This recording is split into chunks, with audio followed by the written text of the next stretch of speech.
വെറും 295 രൂപയിൽ തുടങ്ങി ഇന്ന് ഇന്ത്യൻ ബിസ്ക്കറ്റ് ഇൻഡസ്ട്രി മാർക്കറ്റിന് 30%-ലധികം കൈയടക്കിയ ഒരു കമ്പനി.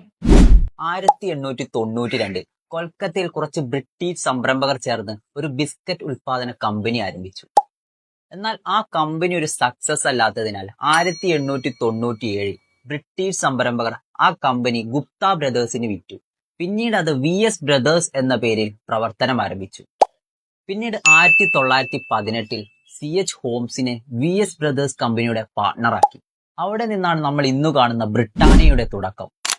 ബിസ്ക്കറ്റുകൾക്ക് ഡിമാൻഡ് കുറവായതിനാൽ ആ കാലഘട്ടങ്ങളിൽ കമ്പനി വളരെയധികം സ്ട്രഗിൾ ചെയ്തിരുന്നു.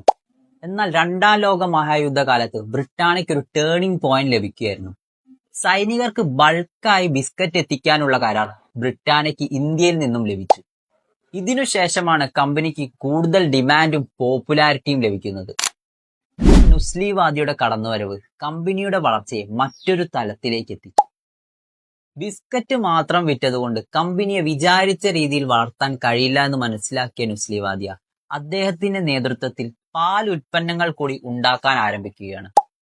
1997 ടൈഗർ ബിസ്ക്കറ്റിന്റെയും ജിംജാമിന്റെയും വിൽപ്പന ആരംഭിച്ചു. അത് പെട്ടെന്നാണ് മാർക്കറ്റ് കീഴടക്കിയത്. അതിനുശേഷം Little Hearts, Good Day, Milk Bikis, Bourbon പോലുള്ള പലവിധ ബിസ്ക്കറ്റുകൾ അവർ മാർക്കറ്റിലേക്ക് ഇറക്കി. ഇന്ന് 80-ലധികം രാജ്യങ്ങളിൽ ഉൽപ്പന്നങ്ങൾ വിറ്റഴിക്കുന്ന കമ്പനിയാണ് ബ്രിട്ടാനിയ.